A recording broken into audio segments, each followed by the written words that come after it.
आप सभी को प्रणाम। जैसा कि मैं ज़्यादा बात ना करके हम पहले मेडिटेशन कर लेते हैं, फिर कुछ आवश्यक बातें होंगी, उनको भी हम शेयर करेंगे।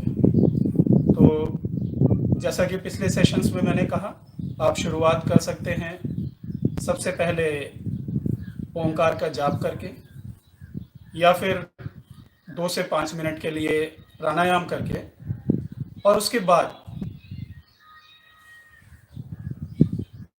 हम मेडिटेशन करेंगे। तो हम शुरुआत करते हैं ओंकार के साथ में। मैं सिर्फ 2 बार ओंकार का जाप करूंगा, आप इसको 5 बार तक कर सकते हैं, और फिर हम अपनी प्रैक्टिस शुरू करते हैं। ओ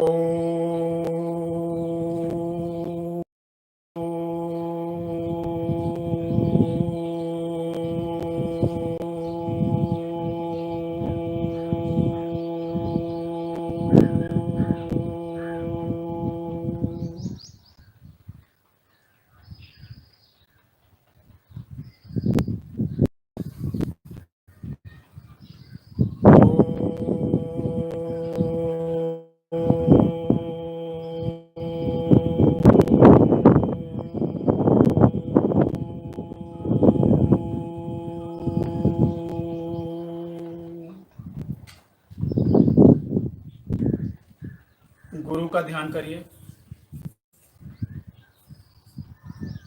इष्ट का ध्यान करें, महाअवतार बाबा जी को प्रणाम करें। के बाद जैसे भी मैंने आपको क्रिया बताई है, अपनी क्रिया शुरू करें, इसका अभ्यास प्रारंभ करें। रीढ़ की हड्डी सीधी रहे, आंखें बंद। प्रयास करें कि आपका ध्यान तीसरे नेत्र पर रहे, और उसके बाद ये क्रिया शुरू करें। आसन और मुद्रा जो भी आपके लिए सहूलियतपूर्ण हो, उसको धारण कर सकते हैं।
तो ये थी ध्यान की क्रिया। कुछ बातें आती हैं, कुछ सवाल आते हैं, मैं कोशिश करूँगा कि उन सवालों के आपको जवाब दूँ। अक्सर जो सवाल मेरे पास आते रहते हैं या अक्सर साधना मार्ग पे चलते हुए जो सवाल आते हैं, उनके विषय में मैं आपसे बात करूँगा। तो एक कॉमन क्वेश्चन ये है कि जब मैं प्रैक्टिस करता हूँ या करती हूँ तो मेरे सिर में हमारे चैनल आयाम इंडिया पे हमारे वीडियोस देखे हुए हैं, तो आप ये पाएंगे कि उसमें कुछ जगहों पर मैंने बोला हुआ है साधना के चरणों के विषय में, कि साधना में कौन कौन से चरण आते हैं। खास तौर से इसमें 4 चरणों की बात की गई है और पहले चरण में ये बोला हुआ है कि ये फिजिकल तल पे सफाई करती है, यानी कि फिजिकल लेवल पे अगर कहीं भी है तो ये ब्रीदिंग टेक्निक उस जो फिजिकल तल पे जिन चीज़ों को इम्प्रूव करने की ज़रूरत होती है पहले उसको क्लियर करती है। ठीक है, उसमें कई बार क्या होता है कि कुछ जगहों पे हमको पेन फील होता है, कुछ अनकंफर्टेबल फीलिंग्स रहती हैं, लेकिन आप ये कह सकते हैं कि ये इसी साधना का हिस्सा है। दर्द जो साइकोलॉजिकल लेवल तक का इशू होता है, उसमें क्या होता है कि जब आप प्रैक्टिस शुरू करते हैं तो सांस जो है की आदत नहीं होती है शुरुआत में, तो इसे थोड़ा एकोमोडेट होने में टाइम लगता है, तो हमें सिर में दर्द महसूस होता है। अगर कुछ लोगों के साथ ये थोड़ा टाइम के लिए हो सकता है। कई लोगों को बॉडी हीट काफ़ी ज़्यादा फील होती है।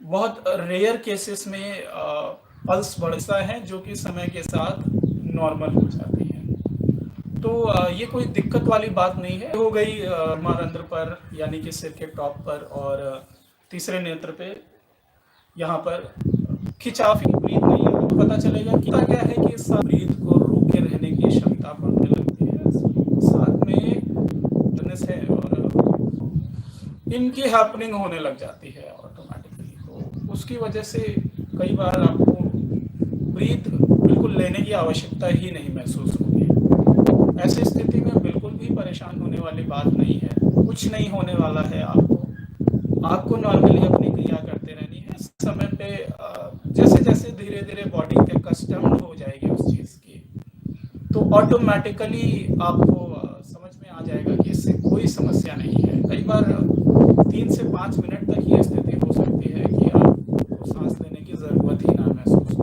है ना। और जितना गहरी आप सांस लेते जाते हैं, फिर इस क्रिया को दोहराते हैं, उससे होता क्या है कि आपको क्रिया के दौरान बहुत आनंद आने लगता है, बहुत अच्छा लगता है डीप ब्रीदिंग लेने में। एक निश्चित अवस्था के बाद में बल्कि ऐसा लगता है कि आपके तीसरे नेत्र पर जो है एक होल हो गया है, ब्रह्मारंध्र पर होल हो गया है। हार्ट में बहुत अच्छा सेंसेशन होता है, एक्सपेंशन फील होता है और एक आनंद की लहर उठती है बार बार। और थर्ड आई पर बहुत अच्छा लगने लगता है, बहुत अच्छा लगने लगता है। एक मीठी सी गुदगुदी रहती है।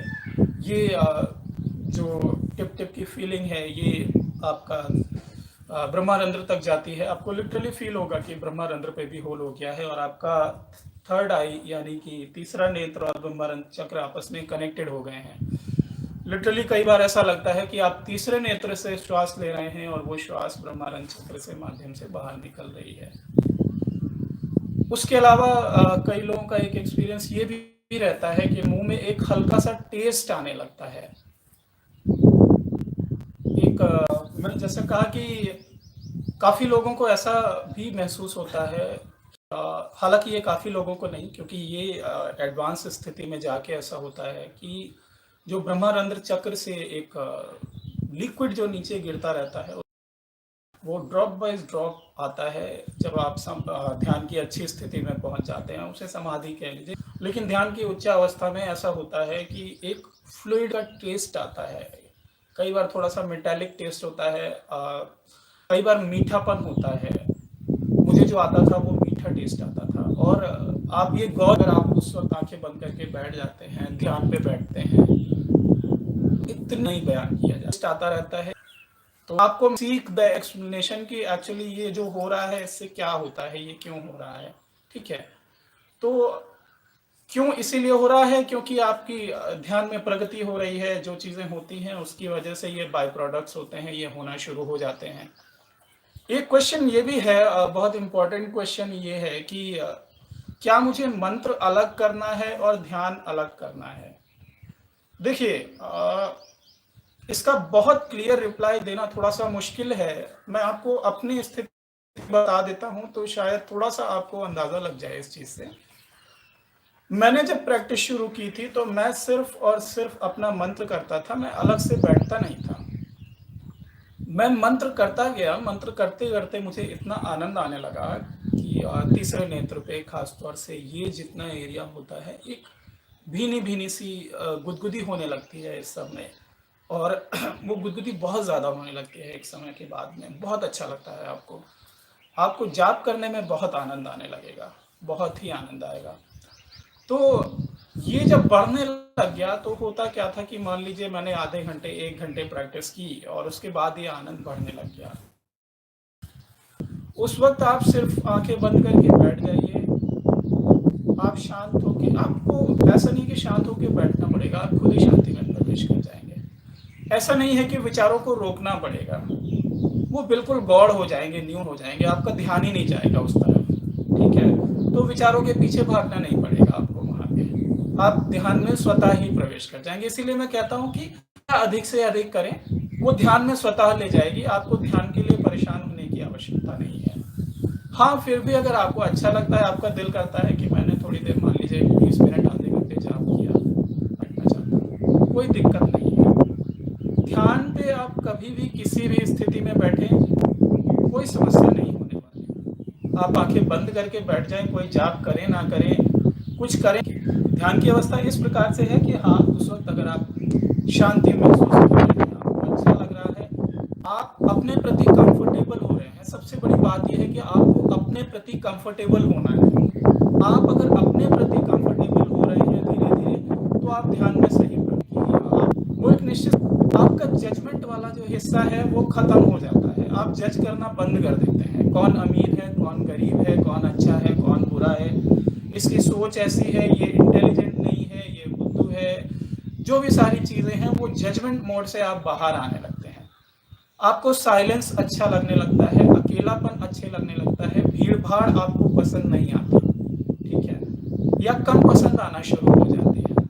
बहुत ज्यादा बोलने का दिल नहीं करता, आवश्यकता होगी तो ही बोलने का दिल करेगा, बहुत लिमिटेड हो जाती है चीजें। कंपैशन बहुत ज्यादा जाग जाता है अंदर, यानी कि शायद आप किसी को रोड पे चलते हुए देख लें, किसी को किसी स्थिति में भी देख लें और आपको रोना आने लग जाए उनकी वो स्थितियां देख के। इतना ज्यादा इमोशंस आपके अंदर से ओवरफ्लो करने लगेंगे, इतना भावुक हो जाएंगे। आपने कभी कलाकारों को देखा होगा, आर्टिस्ट को, अक्सर बात करते करते भावुक हो जाते हैं, आंखों में आंसू आ जाते हैं बात करते हुए।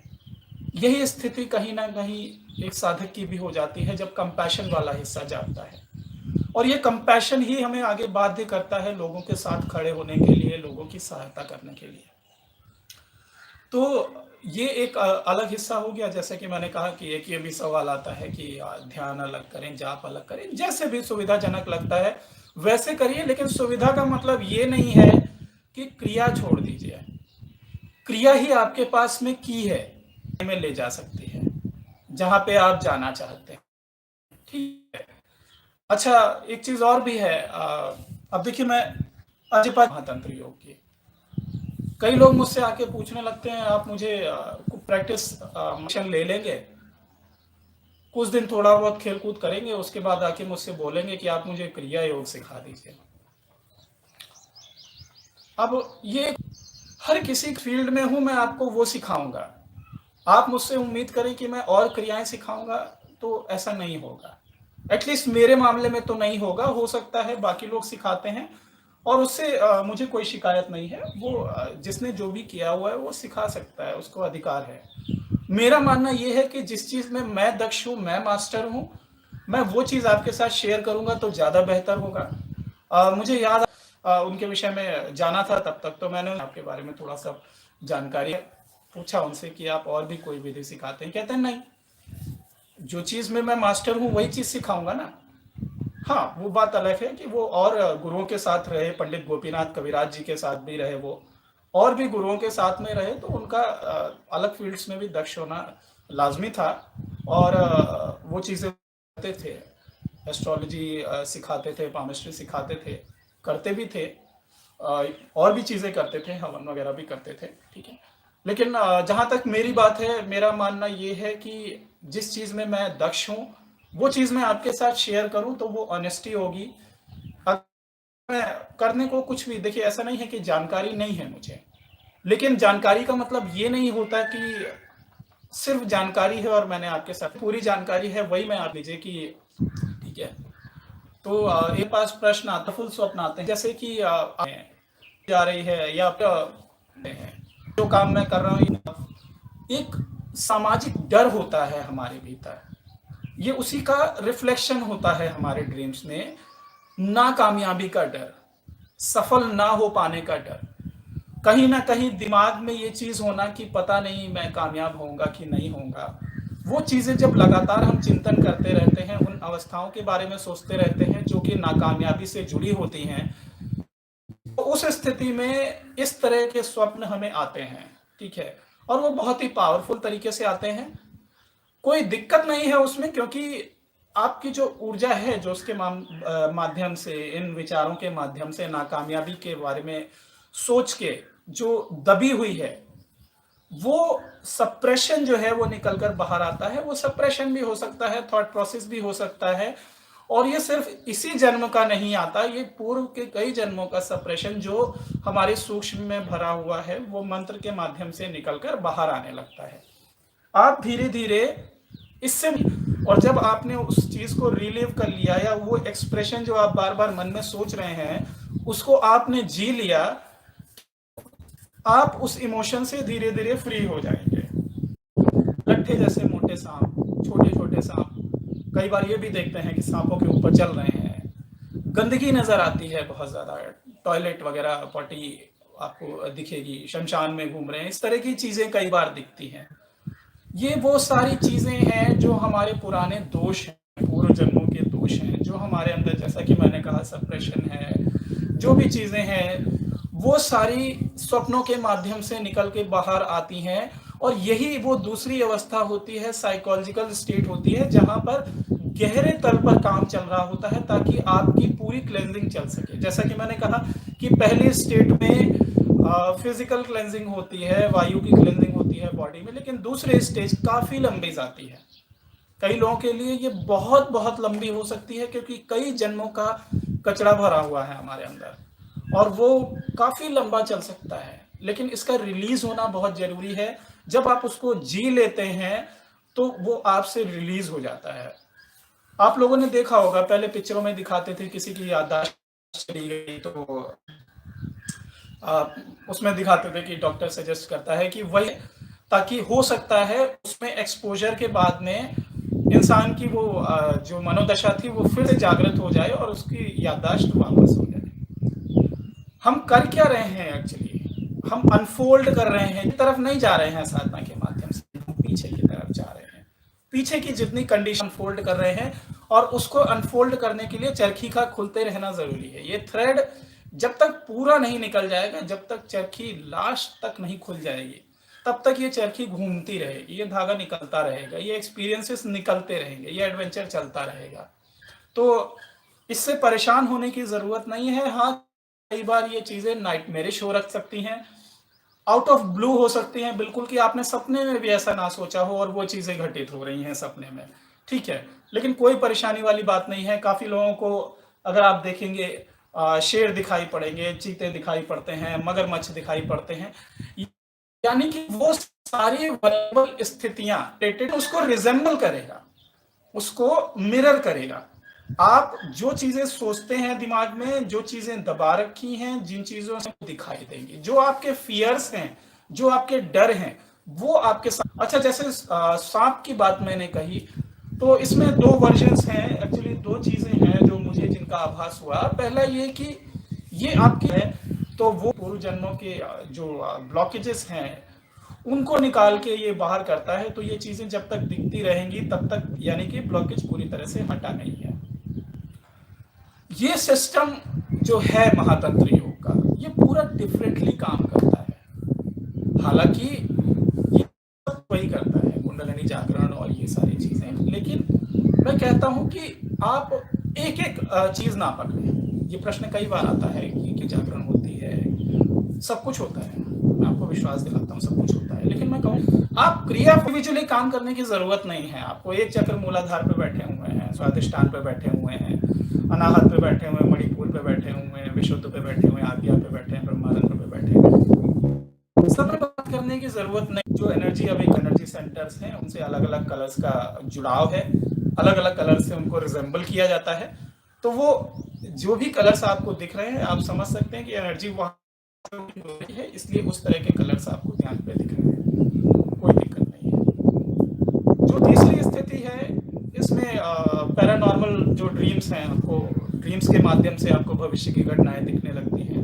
गुरुजी ने खुद अपने जीवन की एक घटना अपनी एक किताब में वो दिल्ली में थे, पिताजी उनके कानपुर में थे, उन्होंने देखा स्वप्न में देखा, ध्यान करने के बाद सोए तो स्वप्न में देखा कि उनके पिताजी जो हैं वो बहुत ही अजीब सी मानसिक, पिताजी ने ऐसा ही कुछ किया था कि जो कि समथिंग लाइक सुसाइड था।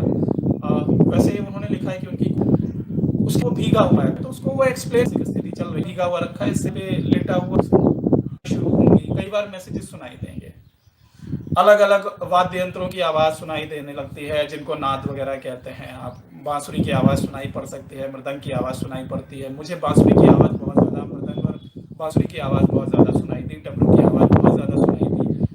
बांसुरी की आवाज मैंने घंटों घंटों एंजॉय की है, मृदंग की आवाज बहुत एंजॉय की है, बहुत अच्छा लगता था उस समय में, ठीक है। और खुशबू आ सकती है कई लोगों को, जो होली क्या कहते हैं पावर्स होती हैं, मिस्टिक्स होते हैं, जब वो आपके आसपास प्रेजेंट होते हैं तो उनकी खुशबू आती है, बहुत प्यारी खुशबू होती है, वो खुशबू का आपको एहसास होता है, मन प्लीज हो जाते हैं आपकी साधना से। आप चाहें तो वो मंत्र कर सकते हैं, उन मंत्रों के माध्यम से आप भविष्य में लाभ ले सकते हैं, ठीक है। अलग अलग देवों के मंत्र आते हैं, मैंने कोई मंत्र सिद्ध नहीं किया उनमें से, मुझे जरूरत नहीं महसूस हुई क्योंकि मैं गुरु का मंत्र कर रहा था, लेकिन हाँ इसमें कोई बुराई नहीं है, आप चाहें तो कर सकते हैं। मेरे पास भी बहुत से मंत्र है। अक्सर ऐसा होता है कि स्वप्न में मंत्र आता है, हम कई बार रिसीव कर लेते हैं, कई बार नहीं कर पाते हैं, हमें लगता तो है कि मंत्र दिया गया है लेकिन याद नहीं रहता। इसका मतलब अभी आप तैयार नहीं हुए हैं साधना स्तर पे। जब आप साधना स्तर पे तैयार हो जाएंगे तो मंत्र आपको अपने आप ही सुनाई पड़ जाएगा, या लेट्स से कि किसी ने लिख के दिया है आपको, तो वो लिखा हुआ दिखाई पड़ जाएगा, आपको याद रहेगा जब आप सो के उठेंगे, ठीक है। और अगर नहीं दिखाई पड़ रहा है, फिर भी कई देव आ रहे हैं जो आपको ऐसा लग रहा है कि आपको कोई वॉइस सुनाई दी जो मंत्र दे के चली गई, तो आपको धीरे धीरे अपने आप को तैयार करना है। कई बार संत भी आएंगे, जैसे कई साधकों के साथ हुआ, जो कोई संत आए उनके पास में, अपना नीम करोली बाबा जी आए, मनसाराम जी आए, या फिर कीनाराम जी आए, उन्होंने आके अपना इंट्रोडक्शन, आप मतलब अगर कर रहे हैं तो ये शक्तियों की नजर होती है आपके ऊपर, तो यही मिल जाएगी ना, इधर ना लाइफ आपको न सिर्फ शक्तियों से आपूर्त करता है, बल्कि टाइम आपको ध्यान की मैक्सिमम गहराई में ले जाता है। ये एक अपने आप में कंप्लीट सिस्टम है, जिसको बाकी चीजों से रिलेट मत करिए। ये जो महातंत्र योग की साधना है, अजपा की साधना है, अपने आप में एक कंप्लीट सिस्टम है, आपको इधर उधर झांकने की जरूरत नहीं पड़ेगी, ये आपको कंप्लीट कर देगा पूरी तरीके से, है ना। तो ये समय समय पर मैं कोशिश करना आता है तो उसको दूर करता रहूं, जैसे जिस तरह से मैंने क्रिया बताई है उसको उस तरह के लिए आप चाहें तो हमें सवाल भेज सकते हैं। हमारी ईमेल आईडी है journey2nextdimension@gmail.com, या फिर जो लोग ग्रुप से जुड़े हुए हैं वो पर्सनली मुझे मैसेज भेज सकते हैं। आप हमारे वीडियो के कमेंट सेक्शन में भी क्वेश्चंस भेज सकते हैं, जो मुझे रेलेवेंट सवाल लगेंगे उन सवालों के जवाब मैं जरूर दूंगा। आप सभी को प्रणाम। महाशक्ति आपकी रक्षा करें, आपके जीवन में शुभता हो, यही मेरी ईश्वर से प्रार्थना।